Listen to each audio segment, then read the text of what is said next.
أعوذ بالله من الشيطان الرجيم. بسم الله الرحمن الرحيم.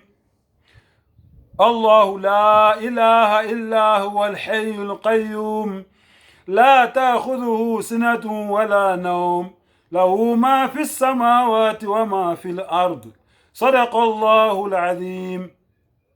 Ngicela u-Allah angivikele kusathane ongathandwa egameni lika Allah onomusa onesihawu. U-Allah akekho omunye onelungelo lokukhonzwa ngaphandle kwakhe. U-Allah uyena isiqalo, uyena isiphetho, uyena umqalisi, uyena umphelelisi. U-Allah akozeli futhi akalali. Yonke into esemhlabeni nento esemazulwini ingeka Allah subhanahu wa ta'ala. Subhanallahi amma yushrikun. Ngiyazehlukanisa nalabo bantu labo abenzela u-Allah abalingani, abenzela u-Allah abancedisi, abenzela u-Allah izifaniso. U-Allah munye, u-Allah uzimele, u-Allah ungikhona, u-Allah akafi, akazali, akazalwanga endalweni yakhe, ayikho into efana naye. U-Allah akalali, u-Allah akaphumuli, u-Allah akagugi, u-Allah akakhathali, u-Allah akaguli njengabantu, u-Allah akafani nezidalwa zakhe, u-Allah akaphathwa ubuthongo, akozeli, u-Allah akagugi, u-Allah uyena owadala indawo nesikhathi. Ngakho-ke indawo nesikhathi ayifanelanga ukuthi ingafaniswa no-Allah subhanahu wa ta'ala, ngoba u-Allah uyena odale zonke indawo, u-Allah uyena futhi odale isikhathi. U-Allah uhlala esibhekile ngaso sonke isikhathi, ubona yonke indawo, ubona yonke into esemazulwini nasemhlabeni ngesikhathi esisodwa.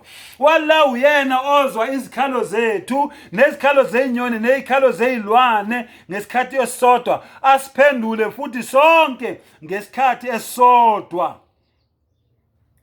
U-Allah akabekelwanga sikhathi, u-Allah akanamkhawulo. Yonke into ibekelwe isikhathi, yonke into enemkhawulo, yonke into izophela ngelinye ilanga, kodwa u-Allah ukhona, angeke aze aphele. U-Allah akanazinkanuko njengami nawe. U-Allah uphakeme kakhulu. U-Allah uyena umengameli wayo yonke into. U-Allah angeke umbekele umthetho noma umshayele umthetho njengoba kwenza abantu bezocwaninge zezesayensi. Isayensi idalwe u-Allah, imvelo idalwe u-Allah. U-Allah uyena odale isayensi, u-Allah uyena odale imithetho, u-Allah uyena osibekele imiyalo ngezimpilo zethu.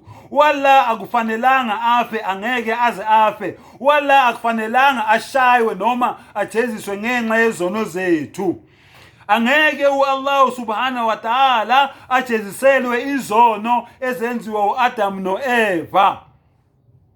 Yilento le eshiwa amaKristu uma ngabe bethi uJesu uNkulunkulu, mabeqeda bethi wafela izono zika-Adam nabantwana babo. Angeke kwenzeke lokho kumdali, ngoba u-Allah uyena owadala u-Adam, uyena owadala u-Eva.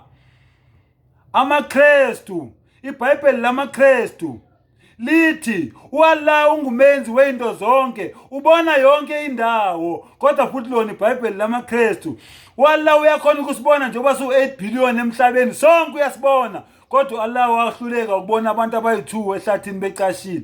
Abantu abayi-2 kuphela, kodwa uyakhona ukubona abantu abayi-8 billion ngesikhathi esi-1, kodwa wahluleka ukubona abantu abayi-2 kuphela, u-Adam no-Eva becashile. Umsangano loyo, leyo nto leyo ayifani nomdali. uNkulunkulu ofakwe eBhayibhelini, owaziwa yilabo abamfakile eBhayibhelini. Akuyena umdali wezinto zonke loyo, akuyena umvelinqanga. Vulani ingqondo maKristu.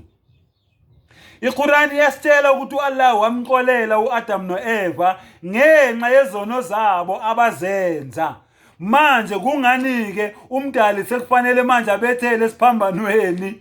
Angithi nithi uJesu uNkulunkulu, kungani kumele abethele esiphambanweni ngezono yena futhi lo uNkulunkulu ayixolela? Yabona ukuthi nisangene, mangithi nisangene bese niyangisola. Ngipanishwa kanjani ngezinto mina vele ngayixolela ezingasekho kodwa still mina ngipanishelwe zona. Wala akafi avuke njengoba nithi nina uJesu wavuka. Kwala ayenzeki leyo nto leyo. Ngokwenzeka kanjalo kumele afe evuke ngenxa yomthetho obekwa abantu abaphila emhlabeni nigula ngamakhanda. Wala akazange ehle emhlabeni azobulawa idala zakhe ngaphandle kwesizathu. Asikho nje isizathu sethi akehle emhlabeni azobulawa idalo zakhe. Umsangano loyo. Inkolelo leyo ezilethwe amaRoma kubantu ngoba befuna ukudukisa abantu.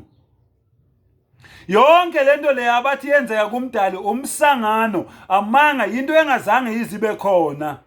Umdali wathumela abaprofeti noma izithunywa zakhe emhlabeni ukuze zizosibonisa ukuthi yini umdali ayifunayo kithi. Kufanele siphile kanjani ukuze siphile impilo umdali ayithandayo nemjabulisayo. Wathumela abaprofeti abafana noMuhammad ukuthula kube naye, uIsa, uYeshua, uJesu, uDavide, uMoses, uSolomoni, uNoah kanye nabo bonke abanye abaprofeti abafika emhlabeni bezosibonisa indlela. Ngokubaluleka ke kwendalo ke nangendlela izinto zenzeka ngakhona emhlabeni nangendlela abantu bephiwe izimendlela ngakhona. Ubani umuntu ongafaniswa noma ongaba nezimendlela ezidlula ezika Prophet Muhammad sallallahu alayhi wasallam.